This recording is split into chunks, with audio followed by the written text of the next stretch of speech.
I'm pretty sure I just ripped off about 10,000 YouTubers there. This is Modern Review, the series where I talk about stuff and give my opinion on it as an epic gamer, of course. Recently, I played through Jedi Fallen Order. Spoiler alert, I liked it a lot. But why? I'm hearing from the one guy in the back. Alright, well.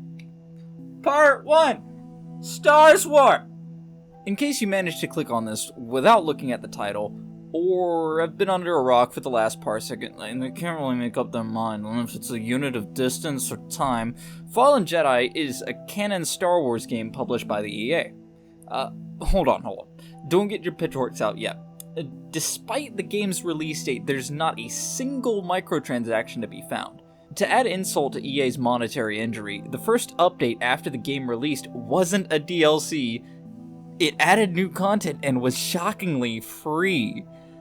This may or may not be because it's a single-player title and they don't expect skins equal wins to work on that, or somebody put their foot down for the better. We may never know. Okay, so back from that little tangent. This game is official Star Wars canon, which means that the story actually fits in universe. You would think that having to be limited in the stories that you can tell would be worse for it overall, but not really.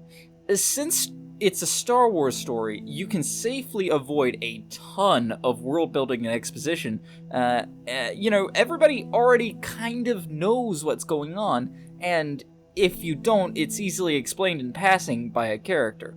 This removes exposition dumps and lets the game focus on telling its own stories with its own characters. And while it may be difficult for the writers to fit something in their confines, think of it like F1, right? The rules are in place so that the engineers can innovate and find new solutions. But I hear you ask, if you're not allowed to change the engines or the spoilers, how are you meant to get the edge on other teams? Well, the engineers have to come up with new ways to go fast. Similarly, since the writers are in a box, they have to come up with a way to make their story interesting in that box, which leads to, in this case, better storytelling and allows you to more focus on characters. Speaking of which, Part 2! Characters! Spoiler time. Please go look in the description for timestamps of the spoiler time. The main character is a Jedi named Cal Kestis. He starts his journey undercover as a scrapper until the big bad evil guy, Inquisition, comes around and says, "Hey, y'all got any fucking Jedi?" To which Cal's best friend, Prof, says, "Oh, well, the Empire's kinda stinky and you guys treat us like garbage." And the Inquisition says, "Because you are," and then stabs the shit out of him. Cal is then like, "Oh, no, you can't go out and stab my friend," and decides his out-of-practice ass is going to go swing at this chick before something happens, and now he's running away. The whole intro sequence introduces us to our main character, plot delivery guy who fucking dies, and the evil villain all at once. Cal is portrayed as being loyal to his friends, to the point where he'd risk his own life, despite being a ginger and having no soul. And the Inquisilady is portrayed as being kind of a fucking cunt. But all the Imperials are so... This is good characterization, and they pretty much both stay like that for the rest of the game. After Cal runs for a while, he's rescued by Bolt and a lady named Serjunda. She has a lot more in the books you can read. I fucking didn't, but Seer's kind of mysterious, and it isn't really revealed what her intentions are until you find out that she's a former Jedi, and her role is to act as mentor. You later find out that she did some bad shit and cut herself off from the Force, but shit man, go play the game or watch a series of something. I'm not going to spoil all of it for you. Alongside Seer, there's a pilot who used to have a gambling problem and is getting paid by Seer, presumably, to help pay off a debt, but he ends up finding purpose with the crew of his ship, the Mantis. He's kind of like Space Dad, a little racist to droids, but he means well, right? And the final and important person is Night Sister Marin.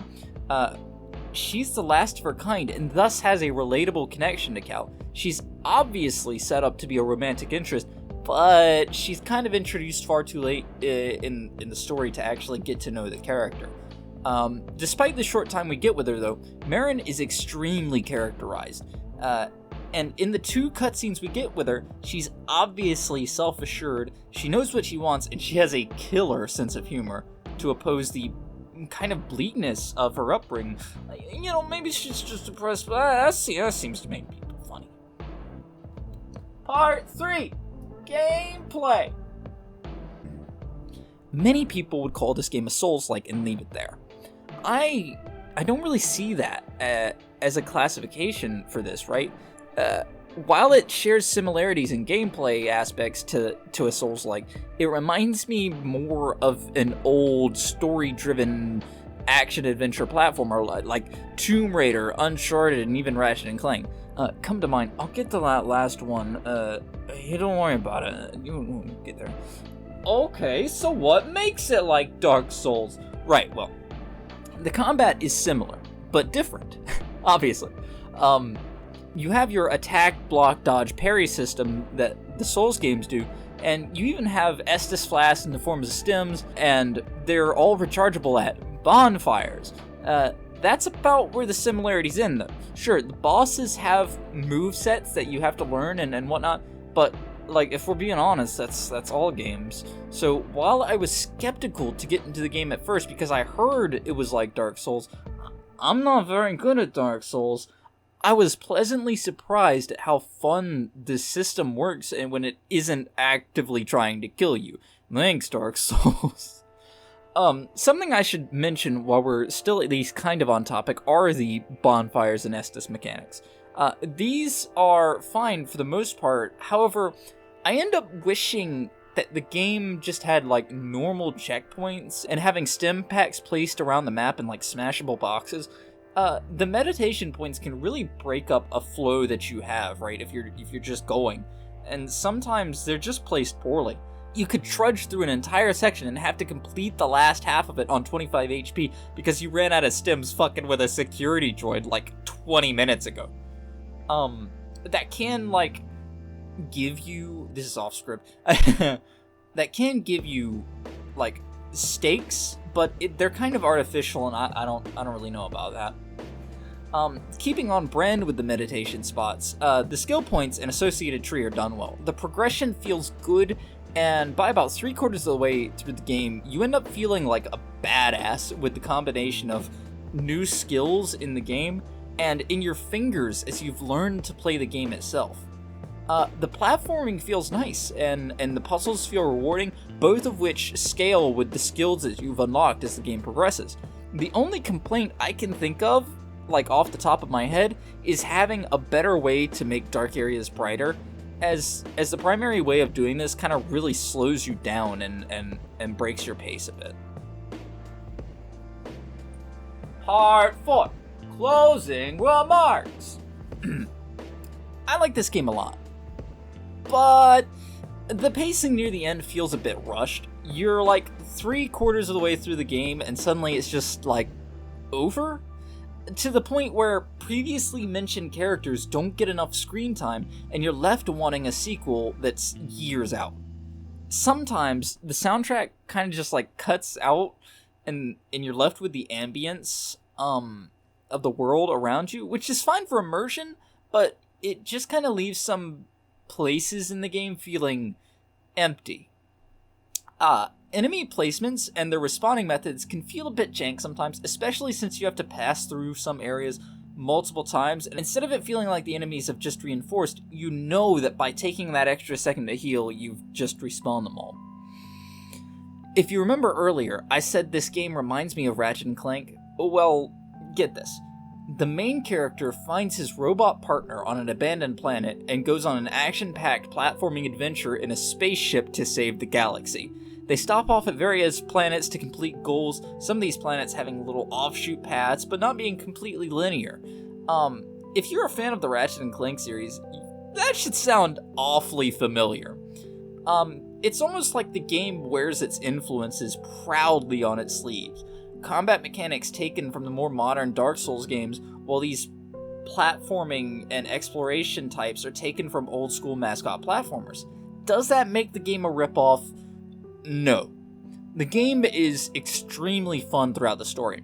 I was taken back and spent the entire 15-ish hour playtime in the span of 3 days playing it, reliving what it felt like to play a game by myself.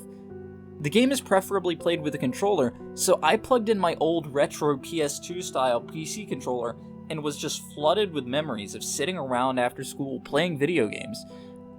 This game doesn't feel like it's as long as it is. If I did a series on this, like I did Looney Tunes, it would have made 45 episodes. Looney Tunes only took 13, and it felt like I played that game forever. One unfortunate thing is that after you play through the story, the only thing you can do is run around and collect stuff. There's a New Game Plus, but the only thing that carries from that are cosmetics. So it's like the only thing you can really do is up the difficulty and go again. I probably would have liked it a little better, and I think it would have been more entertaining if they went with the keep everything unlocked, but the game is a lot harder thing. More enemies who want you dead and unforgiving boss fights, but you kept your skill tree intact and were able to upgrade your stats maybe to like double maximum, right?